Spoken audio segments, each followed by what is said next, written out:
બનાસકાંઠા જિલ્લામાં chain snatching અને વાહન ચોરીની ઘટનાઓ આચરતી ચીખલીગર ગેંગ સામે પોલીસને મોટી સફળતા મળી છે. એલસીબીની ટીમે ગેંગના એક મુખ્ય આરોપીને ઝડપી પાડ્યો છે અને તેની પાસેથી 1.36 લાખની સોનાની ચેન જપ્ત કરવામાં આવી છે. એલસીબીની ટીમે હ્યુમન સોર્સ અને ટેકનિકલ સર્વેલન્સના આધારે રાજાસિંહ નરસિંહ બાધા નામના આરોપીને ઝડપી પાડ્યો છે. પોલીસ તપાસમાં સામે આવ્યું છે કે આરોપી પર 24થી વધુ ચેન સ્નેચિંગના ગુનાઓ નોંધાયેલા છે. આરોપી ભાઈ અને અન્ય સાથીઓ હાલ ફરાર છે. તેમને ઝડપી પાડવા માટે પોલીસ દ્વારા અલગ અલગ ટીમો કામે લાગી છે. આ બંને ભાઈઓ છેલ્લા 10 વર્ષથી વાહન ચોરી અને ચેન સ્નેચિંગના ગુનાઓને અંજામ આપતા હતા. આ ગેંગ મહેસાણા, રાધનપુર, જૂનાગઢ, ભુજ, મોરબી અને ડીસા સહિત અનેક શહેરોમાં સક્રિય હતી. હાલમાં ઝડપાયેલા આરોપીની પૂછપરછ ચાલી રહી છે અને વધુ ગુનાઓ ઉકેલાય તેવી શક્યતા વ્યક્ત કરવામાં આવી છે. નમસ્કાર. બનાસકાંઠા જિલ્લાના પાલનપુર શહેર ખાતે આજથી 1.5 વર્ષ પહેલા એક ચેન સ્નેચિંગનો જે બનાવ બન્યો હતો એ બાબતે માન્ય રેન્જ બનાસકાંઠા રેન્જ વડાશ્રી તથા માન્ય જિલ્લા પોલીસ વડા દ્વારા તમામ ટીમોને અલગ અલગ સૂચનાઓ આપવામાં આવી હતી કે આવા ચેન સ્નેચિંગ અને લૂંટના જે આરોપીઓ હોય એને પકડવા માટે એલસીબીપીઆઈ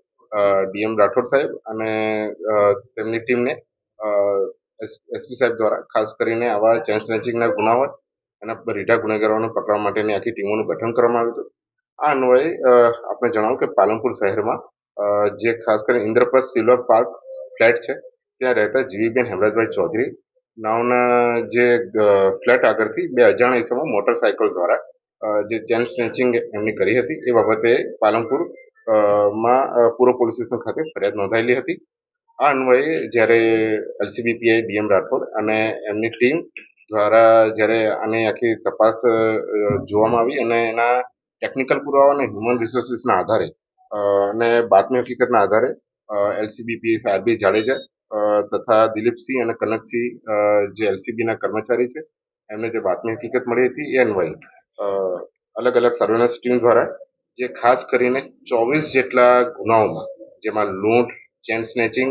અન્ય અલગ અલગ ગુજરાતભરમાં અલગ અલગ પોલીસ સ્ટેશનમાં આ ગુનાઓ દાખલ થયેલા છે અને તથા પાસાનો પણ આરોપી રહેલો છે. એ આરોપીને જે રાજાસિંહ નારસિંહભાઈ બાધા સરદાર રહે ઇન્દિરાનગર ચાણસ્મા જિલ્લા પાટણનો રહેવાસી છે, જેના પર 24 જેટલા ગંભીર ગુનાઓના પર દાખલ થયેલા છે. તે આરોપીને એલસીબી બનાસકાંઠા ટીમ દ્વારા પકડી પાડવામાં આવેલ છે અને આ ગુનાનો જે ચેન સ્નેચિંગ કરી હતી એ સોનાની ચેન 1,36,500 જેની બનાસકાંઠા એલસીબી ટીમ દ્વારા રિકવરી કરવામાં આવેલી છે. હું આપને જણાવું કે આખા ગુનામાં જે એમો રહેલી છે કે આવા ઈસમો જે બિનવારસી મોટરસાયકલ છે એની ચોરી કરીને કે એને લઈને પછી આ ચેન સ્નેચિંગના બનાવોને અંજામ આપતા હતા અને જે અન્વયે જે અલગ અલગ જગ્યાઓ ઉપર જે ચેન સ્નેચિંગ બનાવ બને છે એ પ્રમાણે આપણે જ્યારે જોઈએ છીએ કે ત્યારે આવા બિનવારસી જ્યારે બાઇકો મળે છે ત્યાંથી આના ક્લુ મળતા નથી હોતા, પણ આમાં એલસીબી ટીમ દ્વારા ખૂબ પાયાગત રીતે જે હ્યુમન રિસોર્સિસના આધારે અને જે બાતમીદારોના આધારે આખું નેટવર્ક ઊભું કરીને આવા રીઢા ગુનેગારો જે આવા બનાવો સાથે કે આવા ગુનાઓ સાથે સંકળાયેલા છે એમને પકડી પાડવામાં આવેલા હતા. ટોટલ અત્યાર સુધીમાં આરોપી પર 24 જેટલા ગુનાઓ દાખલ કરાયા છે અને ઇવન બીજો જે વોન્ટેડ આરોપી છે રામ જાનેસિંહ નારસિંહભાઈ બાધા સરદાર એ પણ અત્યારે હાલમાં વોન્ટેડ છે, જેના પર 6 જેટલા ગુના દાખલ થયેલા છે, જેને પણ હાલમાં પકડવા માટે ચક્રો ગતિમાન કરેલા છે. સમગ્ર ટીમમાં એલસીબીની જે ટીમ છે એમાં દ્વારા LCB PI DM Rathod, RB Jadeja LCB PSI તથા પ્રકાશકુમાર, મહેશકુમાર, આશીષકુમાર, બળવંતસિંહ, દિલીપસિંહ, અંકિતકુમાર, કનકસિંહ, મુકેશકુમાર અને અલ્પેશકુમાર ની ટીમ આખું આનું જે ગુનો છે એનું ડિટેક્ટ કરેલું છે અને આખા જે બનાવ બાબતમાં જે મુદ્દામાલ હતો એને આખું રિકવર કરવામાં આવ્યું છે. જે બદલ અત્યારે હાલમાં જો આવા કોઈ પણ કિસ્સાઓ કે તમને કોઈ ધ્યાનમાં આવે તો તમામ પાલનપુરની જનતા અને બનાસકાંઠાની જનતાને પોલીસ વતી ખાસ અપીલ છે કે આવા કોઈ વિષમો કે આવા કોઈ આપણા સોસાયટી વિસ્તારમાં ક્યાંક ફરતા હોય અને આપણે કંઈક એવી શંકાસ્પદ ભૂમિકા લાગે તો ત્વરિત આપ જિલ્લા કંટ્રોલ રૂમ ખાતે પણ આપ જાણ કરી શકો છો કે જેથી પોલીસ એમના પર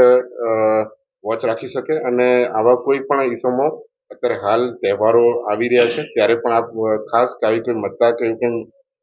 જર ઝવેરાત આપની સાથે લઈ જઈ રહ્યા હોય ત્યારે એને પ્રોપર સિક્યુરિટીમાં અને શક્ય થઈ શકે તો આપણા જે લોકર છે એમાં આવી મત્તાઓ રાખવા માટે વિનંતી છે આભાર.